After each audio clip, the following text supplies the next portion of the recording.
Hi guys, welcome to the second episode of A Foot Offside. We're back after the first league of first. एक second.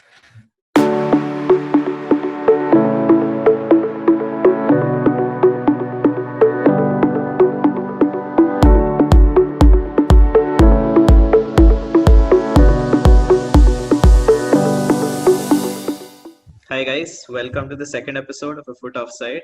We are back after the first week of Premier League action. A lot of new faces, a lot of new signings. We had around 25 goals in just 8 games. And for the first match that we'll be looking at, it'll be Arsenal and Fulham, which ended 3-0 in Arsenal's favour. So we'll head over to Siddharth, our local Arsenal fan, to tell us about what happened in the game. Local but very vocal. Uh, so, first the opener of the season, Arsenal versus newly promoted Fulham. So my basic takeaways from the game was like we were playing very very good, very good. There's some champagne football over here. Okay, we had two new signings, Willian and Gabriel. Like two new signings till now, both starting. Gabriel had a bit of a shaky start. I think there was a communication issue with Leno in the first 5-10 minutes, which like led to a one-on-one chance on goal. But Leno made the save, but he recovered very well, like very well. And he playing like he's very good in one-on-one duels, and because of his height, like I don't think any of he's like the tallest defender we have, and he's very good aerially. So winning all the aerial balls, which is what Fulham were trying to do a lot, trying to play like long balls to their strikers, and he was winning them most of the time, so which was very good to see. And Willian, like in the formation, if like you can see, he was like placed on the right wing, but he kept making runs towards the inside to like provide a overload in midfield, which was probably his best asset because his passing was very good, which you could see basically. He got like 3 assists in my opinion. Like FPL says he got 3 assists, but in real life he only got two, which is like I say a decent for a new debutee for us. But coming to Fulham, I don't think there are much positives to take away for them. I think we had discussed it like last episode that they were going to struggle in Premier League, and it was pretty clear to see why. I think they were able to keep possession for a long time, but they didn't have any attacking threat. One of the major reasons, in my opinion, was I think Mitrovic was still on the bench. He came off after half time, and he proved to be their main attacking threat. And he came on too late for them to like even do anything. Like so, the main problem in my opinion Fulham has is like there is no attacking threat. Like there's no one there to put that final key ball or key pass, which was very evident. And like playing at the Premier League level, you have to take your chances, especially against like top teams like Arsenal. And them defensively also, I think our like quality up front just I don't think they made any clear mistakes in defense, but I think our quality in attack was just too good for them to stop, which is why they ended up conceding three. Could have conceded a lot more, in my opinion. I think if you see the stats say so. So, so in my opinion, Arsenal playing very well, even with a still a depleted squad, in my opinion, with David Luiz being injured, and he was a key player for us. And Danny Ceballos also didn't start since he just joined us a few days before the match. And he did make a substitute appearance, but nothing too special. So I think Arsenal, positive signs for me. Fulham, not so much. I think we'll just move on to the next game because I think Yeah, this result was pretty predictable. so Arsenal currently top of the league as usual as at the start of the season, both Like al- GD alphabetically and and goal alphabetical difference. order. So let's hope that lasts for your sake. Okay, next up we have Tottenham versus Everton, which surprisingly, or rather unsurprisingly, ended up in Everton winning 1-0. So Kevin will be telling us about that match and how it went. So Spurs lost against Everton at home. It's a sad start for the club. There were good moments in the first half for Tottenham, but unfortunately for a Tottenham supporter, Everton won the game. So it is actually like the first time that Everton are winning an away game against a top six side since 2013. So it's a big thing for their fan base and a big thing for the club. This match featured 5 new signings in the starting 11 for both squads, and the best players for me, like the best the signings for me were Allen and Doucouré. Like those, Everton were playing a 4-2-3-1 formation, wherein they have two defensive midfielders, and Allen and Doucouré were they were very good the whole match, intercepting balls, tackling. They were able to retrieve the ball like many times, and that really hurt Tottenham. And James Rodriguez had a good game. He was getting a lot of good balls. He was like non-stop. He was running all around the left wing and the attacking midfield area, and he was very good. The thing I didn't like about the match was Doherty's performance. So Doherty is actually used to playing a five-man defense, like they play for Wolves. But Tottenham are used to the traditional four-man defense. So Doherty is used to going forward. So it was a bit tough for him to adapt to that system. You could see that he was not there in his position. So it hurt Tottenham a lot of times. And in the second half, Tottenham had no flow. There was no pressing. There was no desire to win. It was very poor pressing. In fact, lazy pressing. And Everton were comfortably playing from the back. And yeah, the goal again was a brilliant cross from Lucas Digne. He's known for his crossing, and it was a good header from Calvin Lewin. And I feel they deserve to win the match. Overall, Everton were the better side, and Tottenham made a lot of mistakes. But I still feel Tottenham can make. I mean, if Mourinho makes some major changes, Tottenham can still come back and at least try to get into the top 4 or top 7. Okay, it'll be interesting to see how Everton's season goes. Exciting side. And the next game we'll be looking at is probably one that almost every fan was waiting for because of the amazing new signings they've got. Chelsea were playing against Brighton, which they won 3-1. So Eric, who's our Manchester United local fan, was watching that game. So you got the rare chance to watch some good football. So how was the game, Eric? Okay, so I'm gonna start with my internet is really bad, so that's why I'm not showing my video. Now, coming to the match, the scoreline was 3-1, but to be honest, that does not really reflect how the game went, because I think Chelsea really looked lackluster throughout the game. If you look at the stats as well, Brighton actually had more possession than Chelsea. So Brighton had 53% possession. They had more shots than Chelsea as well. So Brighton had 13 and Chelsea had 10. So, I mean, if you look at the stats and watch the game, it was actually Brighton who looked more promising.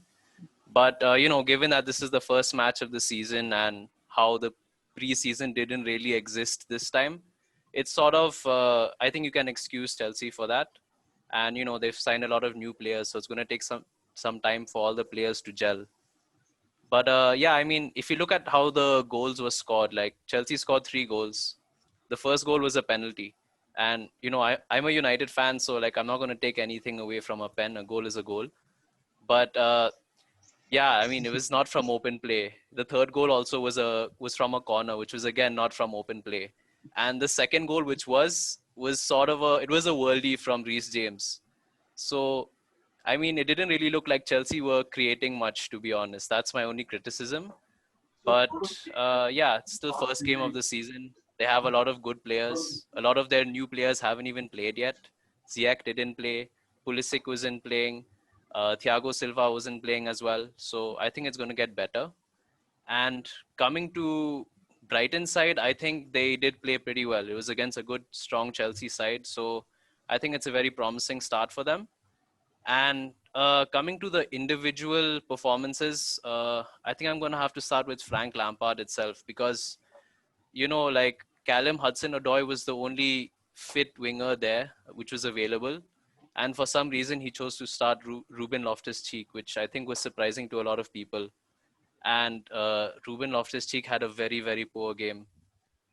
He didn't really do anything at all. So, that was a real surprise. I think that Hudson-Odoi should have played, given that, when Pulisic and Ziyech are back, it's going to be even harder for him to get into the team. So I think he should have played. So that was a little surprising from Lampard. Coming to the other players, I think Kepa, I think he should have saved that shot because it was from outside the box. Like, yeah, maybe it was a little difficult, but then I think he should have been able to save that, at least get a hand on it. So he still seems to be a liability for Chelsea. Coming to the new signings, Havertz had a very poor first match. He had one pass that just went way off. I'm sure a lot of people would have seen that. But it's his first match. He's 21 years old, and this is his first time in the Premier League. So I think he's going to improve. Although I still see this as being a very tough season for him. And coming to Werner, I think he was good. I mean, he was also the guy who won the penalty. So, I mean, he just seems to be hungry. He gets into space. And I think that he could be a real threat this season when Chelsea actually starts to gel and all the new players, get used to playing with each other. Yeah, that's it from me. I think it's a good sign for Yeah, a team, good. like when they don't play well and still get the result. I think that is Yeah, exactly. like one of They the didn't play best well and they parts. still got 3-1 on their first match. So, I mean, I only think it's going to improve for them from here. I think they definitely need to get Yeah. top 4 this season. Yeah. Yeah, I think we're looking at a team which will probably contend for the title in a few years. So, yeah. So next up is Liverpool versus Leeds, which was, I think, definitely the highlight fixture of the week, both in terms of its historical importance and how the match went, which had 7 goals, of which 5 were scored in the first 32 minutes, which is quite incredible. So being a Liverpool fan, I know my history. So Leeds was actually one of the big teams in the Premier League, and they've won the league multiple times. So this was like an age-old fixture, which has a lot of historical relevance as well. Anyway, so Leeds were obviously the champions in the first division, and Liverpool won last year, so it was a important matchup that way. And I think Leeds really took the game to Liverpool. There's very few teams that will come to Anfield and press that energetically and attack that aggressively. So they actually ended up with more possession and passes than us, which is quite a feat these days. Another thing that was very surprising was Van Dijk's error, which led to the second Leeds goal. And this has been his third error that has cost a goal since the start of the 18-19 season, which is quite surprising even for me as a Liverpool fan, because he's... Wait. So Xhaka has made one error and Luis has made 2 errors. Yeah, man, I don't know. You can Stats continue. lie sometimes. Yeah.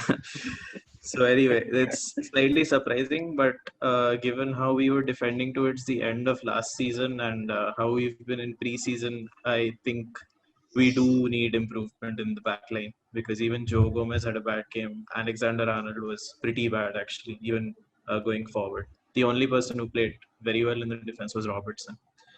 And Firmino has been under a lot of criticism recently because of his goals output. And I just wanted to touch on this metric that is commonly used in football called XG, which is the expected goals you would expect from a player in a certain position. And last season, Firmino's XG was -5, which means he scored 5 less goals than what you would expect on average.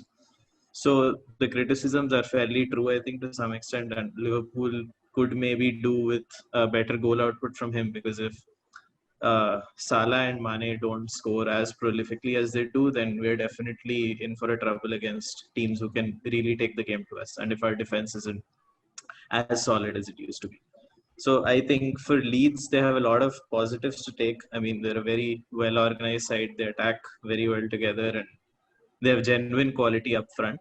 But as some of the pundits were saying after the match, they might not be able to succeed in the Premier League if they play every game like that because of the level. So they do need a good finisher to convert all those chances, but they're a very exciting side to watch. And it's great to see a team that is promoted playing like that at the home of the champions. From our end, I think Thiago will help us knit together a midfield a lot better than we currently have. He's technically by far better than any of our midfield players. And that is something that even in this match, you could feel that the creativity and the attack was coming primarily from the wings, from Salah, Mane, and the two fullbacks. So that's a great addition. We'll talk about him later. And I think the only downside for Leeds is their weird hairstyles and man buns. Other than that, I think they have a lot to look forward to. So we'll finish up with a very quick overview of the remaining matches. The first one being Palace versus Southampton, which ended up in Palace's favor 1-0. So Kevin, what happened in that game? Yeah, so Palace defeated Southampton at home. Andros Townsend created a goal-scoring chance early in the game, which led to a Wilfred Zaha goal. Crystal Palace's keeper had a very good game. He saved key goal-scoring chances and is probably my player of the match. Coming to the other match, Slaven Bilic's newly promoted West Brom faced Brendan Rodgers' Leicester City at home. Leicester City's new signing, the Belgian right back, Timothy Castagne, he scored the opener for them. And last year's Golden Boot winner, Jamie Vardy, scored 2 goals and making it a 3-0 victory for them. He scored 2 penalties, in fact. And now Jamie Vardy has now scored in all the matches that he has played at the Hawthorns in the Premier League. So he has a good goal scoring record at Hawthorns and he has continued doing that. Okay. Next is West Ham versus Newcastle, which Newcastle won 2-0. Newcastle, of course, are another club that people would be looking out for in the next few years, given their ownership situation and all. So Siddharth will be telling us about what happened in that match. How did it go? I think I was fairly surprised with how well Newcastle was playing, or maybe how bad West Ham was playing. So it was at the London Stadium, which is West Ham's new stadium.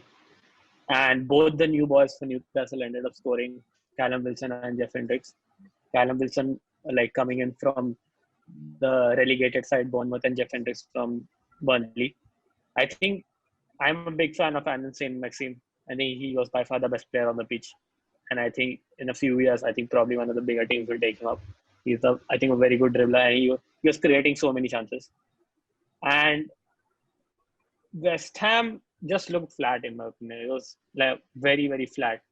There was no standout performance, in my opinion, from any of those guys. It was very poor, in my opinion. And they have a very tough fixture list coming up, which Arsenal. They are playing Arsenal next.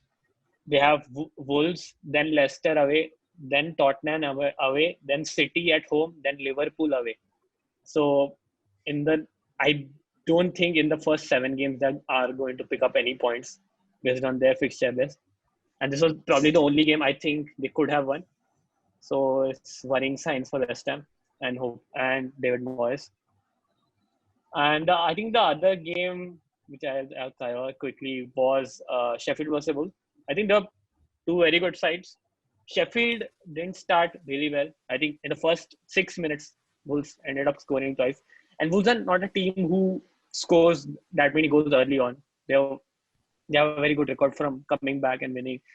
And I think at the new season, first game of the season, Sheffield just weren't up to the mark. They recovered pretty well, in my opinion.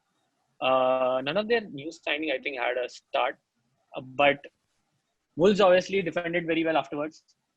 They created a few chances, but I think second half was all Sheffield United. And I think they should have gotten at least a goal, at least 1 goal from it. But it was, I think, promising from both the teams. I think Wolves still got the momentum from last season. I think they'll be a good top 6 maybe contender. Who knows? We'll see. So that's last week, our game. Yeah, last week we were discussing between these two as being the teams that might overperform a lot. So on the back of this game, which team do you think you'd back for performing better? I think Wolves. If Jimenez is on form, I think he's a very, very good player. And his first goal was amazing, basically. Okay. And I think none of the new signings also played apart from Martial, the left back which they got from Leon. Mm-hmm. But they had their record signing Fabio Silva on the bench. We didn't get to see him yet. hopefully you'll see him in future. But I think Wolves are looking like a very good side. Okay. So that's it for the first week of Premier League fixtures. So next week we'll have all 20 teams playing and a lot of exciting matches to look forward to with that. But regarding the teams, there have been a lot of upgrades, a lot of people coming and leaving. So we'll be discussing the transfers that took place over the summer and especially the ones that happened recently. So I think the first thing for Arsenal was that Aubameyang signed a new contract and Emi Martinez is leaving the club. So Siddharth, how happy are you? Wait, before that, Arey I bro, just want to say Oba, if you're a United fan, you should probably stop watching the video right now because nothing's happening. Arey, Oba signing a new contract is probably our best signing this window, in my opinion. Like, there's no one right now like who's going to replace that many goals like for us without like spending 100 million plus, in my opinion. And Emi Martinez is like a amazing situation in my opinion. The guy was at our club for nearly 10 years and he never got his chance. Like he was a cup player and Europa League group stages that too. And luckily for him, in a way, when after the lockdown, when Leno got injured, he got his chance at the first team and he played, in my opinion, superbly. Like if you told me back in January that we can sell our second choice goalkeeper for 20 million pound, I would haven't believed it. There's no way we would have even gotten 5 million for him. And so like there has been debates between like Arsenal fan like, who should be our number one. And I think there's no right answer in that. Anyone could have been. And the thing is, like, because Emi is homegrown and was on lower wages, it was easier to sell him. And getting 20 million is probably very good. And we can use that money to invest in player areas which we need help with. Goalkeeping was never a problem, in my opinion, for Arsenal. Midfielders, hopefully, will put that money to use there. So these are probably the two most interesting in my opinion. Oba obviously best in my opinion. 3-year contract, captain. Hopefully he leaves a legacy. His goals per minute is like very close to Thierry Henry. There's a chance that he might break it. I don't know. Maybe he might. Maybe not. We'll see. I think we. Yeah, I definitely agree. Him staying is like probably the dream for an Arsenal fan right now, more than signing anyone else. So good luck to him. And I think next up we have Jack Grealish, who decided to stay on in his boyhood club, Aston Villa. He's an absolutely fantastic player, but I think a lot of us had the question as to how he would perform if he stepped up to a bigger club. But for the short-term future, that's not happening. Kevin, what are your Like thoughts on Jack Grealish in this transfer Yeah, I situation? think before he starts, I think my doubt with this thing is like he might become the next Wilfred Zaha in my opinion. A player stuck in a team with players surrounding him which are a lot worse. And like for now, I know Zaha is trying to leave. He put in a transfer request at the end of last season, and he's still looking for a club right now. I just Yeah. hope that doesn't happen to Jack Grealish. I think that guy has a lot of potential. I hope he takes it to the next level. yeah, so as you all know, Jack Grealish signed a new long-term contract with Aston Villa. He's relatively young. He's 25 years old. He could have moved to a bigger club after his performance in the Premier League, but he stayed. He decided to stay at Aston Villa, and his contract is still 2025. And like Siddharth again mentioned, he could be another Wilfred Zaha. Like both of them perform very well for the club, but I mean, if they do not sign, I mean, if they do not go to a bigger club, they might not reach their maximum potential. And that I feel he could have transferred to a big six club and he could have been a better player, but he chose to stay at Aston Villa, where it's a club that he loves. So I wouldn't argue with his decision. I think even fans of these kind of clubs would understand a player moving to a bigger club to fulfill their own I think ambitions in their he's career. such an important. Yes, definitely. I think he's such an But important the thing player for Villa. is that the only case? Like Aston Villa were asking for 60 million or 80 million or something, so no one was gonna buy him anyway. So I think that was the only option he had left unless he decided to wait for his contract to get over. No, but Yeah, personally, that's for what I'm trying to say. Like he's such an important player for Villa. Yeah. They survived relegation because of him. So why would they let their best player leave? That is obviously, which is why Wilfred Zaha was put on like a price tag of 60, 70 million last summer, because he's so important to them. And like if he hadn't signed a contract, I think the only way Aston Villa let him leave is if he doesn't sign a new contract, because I doubt anyone is paying 80 to 100, and that is just outrageous in my opinion. yeah, the same point. Even Yes. Aston Villa would like if at all they wanted to leave him, they would have only allowed him to leave if it was around 60, 80 million, because they need some player of that caliber to help them survive in the league. So that's why if they didn't get an offer for 60, 80, then they would never have left him. That's why I think that's probably the case. And Yeah. they wouldn't want him to go for like 20, 30, which is definitely a big Yeah, big of course. loss for the club. Plus, an English player, I'm assuming you would have wanted to transfer within the league. Those prices are like mind-boggling. So, anyway, next up is Gareth Bale, who is almost certainly joining Tottenham, I think, on loan. And 1 the year fees loan. are yeah, I think 12 million being paid by Spurs, 12 million being paid per year for his salary. So, Kevin, as a Spurs fan, how would you rate this signing, and how do you think he'll fit into the team? So, like everyone knows, Bale is the Spurs boy. He won the Premier League Player of the Season with Spurs, and he's a top player. But he didn't get a lot of chance under Zidane in Real Madrid. He didn't play much. He didn't come for games. He wasn't even included in the squad in a lot of games, and that's why I think he wanted to leave Real Madrid. And playing for Spurs is a good thing because he has a history with Spurs. And what I like about the chairman of Spurs, Daniel Levy, he got Gareth Bale, Pierre-Emerick Højbjerg, Matt Doherty, and Regulon for around 50 million. 50 60 million. So it's a good brand of players for a small amount, and I think it will really. Mourinho is a manager who wants good players, and I think these players might help him create his dream team at Spurs.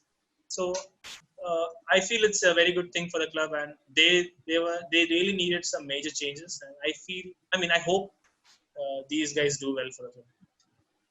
I think once Spurs has a squad as strong as this, I don't think Mourinho really has any specific complaints regarding the signing of the squads if Spurs do manage to get these two. So that's something that Like, he's been. I just want to say, like, do you think his head is still in the game? Yeah. So Because a lot of this controversy has been around him, like him not playing much, True. goal How forward did he football play and for all Wales? yeah, he did play for Wales. He played well for Wales. He played decent. But it's like what Siddharth said, club football is way more competitive, and playing in the Premier League again takes a lot of practice. See, if you're out of the game, Gareth Bale literally he didn't get any minutes to play for Real Madrid. He's like a pro who didn't play for like 2 years properly. He has no practice as such. Playing a Premier League game is different. Playing a competitive game is different. You might have the skills and all, but when you stop playing for a long time, it is a new thing. You have to get habituated. So it'll be tough for him at the beginning, but hopefully And he he has does. fitness issues as well. Yeah. Yeah, I don't have very fond memories of him scoring bicycle kicks in Champions League finals. So let's hope he doesn't do that. Now, moving on with Liverpool, who I think just a few hours ago signed Thiago Alcantara for about 27 million pounds from Bayern. And I think it's an absolutely fantastic signing to get a player of that quality for that amount of money.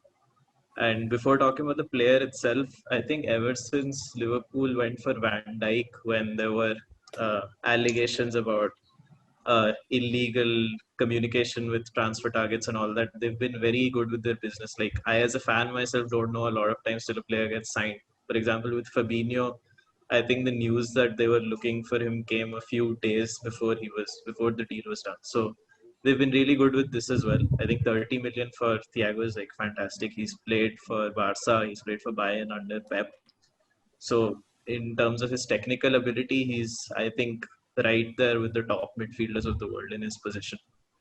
And this is a position that I think all fans and critics have said is a relatively weak spot for Liverpool because our midfielders don't really create much. They're pretty good at running and tackling and recycling possession, but I can't think of someone who like runs through the lines and changes the game on their own. The only person who comes close is Oxlade Chamberlain, who I really like, and I hope because of Thiago coming, that isn't his career isn't compromised. But anyway, I really look forward to seeing him, and I think Liverpool fans will be tracking all private jets from Munich to Liverpool all day in the next few days. So yeah. And the last major signing we're looking at is Reguilon to Tottenham Hotspur again. Eric, what do you think about the signing? Okay, so where do I start? So yeah, Reguilon was poised to join Man United for, I don't know, probably 3 weeks, and as usual, that ended up not happening. But to be honest, I don't think Tottenham got a good deal because the reason United were taking really long. I mean, yes, they have Ed Woodward, who anyway takes long, but it was a really bad deal from Real Madrid. I mean, they had to pay 30 million, and on top of that, Real Madrid wanted a buyback clause, which makes absolutely no sense, which is why United had been negotiating for a while. And here, I think you sort of see Mourinho's short-sightedness, I mean, he himself knows he's going to leave in a few seasons, so why does he care, right? It's like they're going to be developing Reguilon, who's a young, talented fullback, and if he really does make it, Real Madrid are just going to buy him back. So, Yeah. I mean, I'm like disappointing that he didn't join United, but it was just a bad deal. I think if Tottenham hadn't gotten involved, maybe the deal would have come through a better deal for United. But I mean, yeah, it is what it is. Tottenham got him, and yeah, let's see what happens. Yeah. Just Go ahead. talking about like just all the players we talked about in this, this transfer section. It's just sad being a United fan. Like Thiago was supposed to join United for weeks. I mean, we all know he was going to join Liverpool, but there was a lot of talk about him joining United. There was also Bale talk of him joining United since 2013. So, I mean, yeah, it's a tough time. I like how Hopefully you said Sancho. 2013 like it's yesterday. I mean, I think Sancho, like, I'm giving up on agent- Sancho. Yeah, what are you saying? So I was Yeah, saying Sid. agents love to like associate United to any transfer. Like it generates like they know it has a huge fan base, and Yeah, they I if mean, like United's involved, they can drive up the price that way. the great Fabrizio Romano himself said it. No, if you mention United, people go crazy. And in his So Here Eric, We Go podcast, he gives the same update every single day that Sancho wants to join and that nothing has happened. And I don't know, there's 2 weeks left. I think it's going to be a panic buy at the end of the transfer season. Like So let's see. anyway, I think that's it with the major transfers. If something comes up in the next few days, we'll definitely update everyone with it. And so next week, the big fixture is, of course, Liverpool versus Chelsea. As a Liverpool fan, I don't know what to expect from their end, and I'm sure it'll be an exciting match either way. So, what are your guys' predictions for the fixture? Yeah, okay, home game, but then, without the fans, I don't know how much of an advantage that is.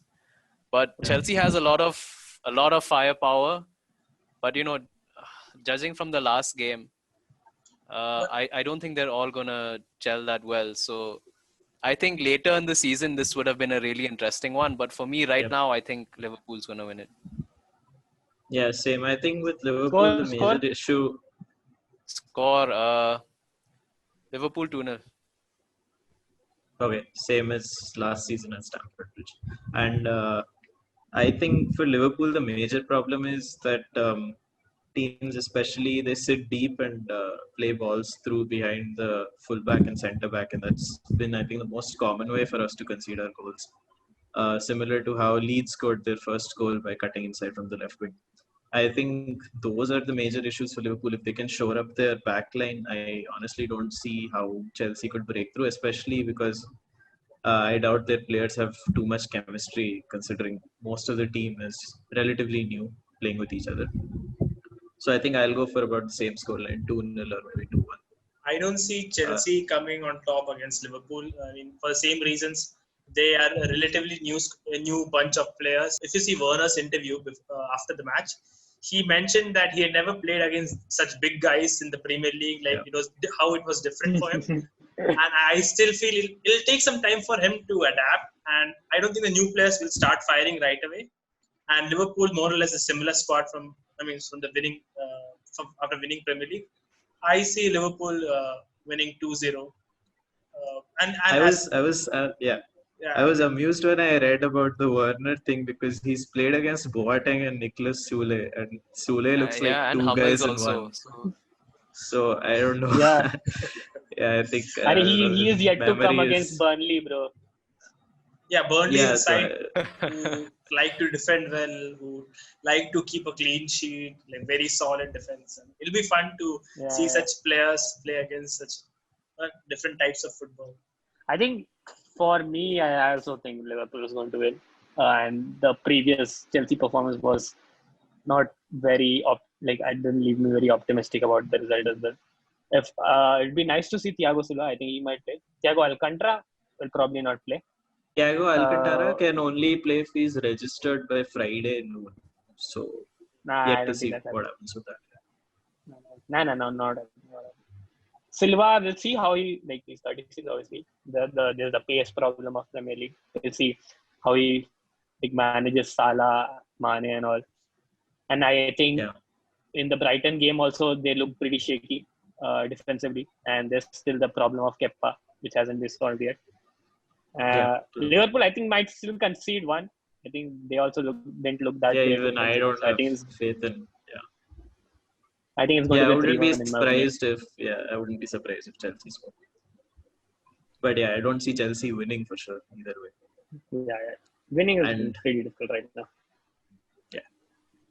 So that's about it for this episode. Thanks for tuning in. We'll see you next weekend.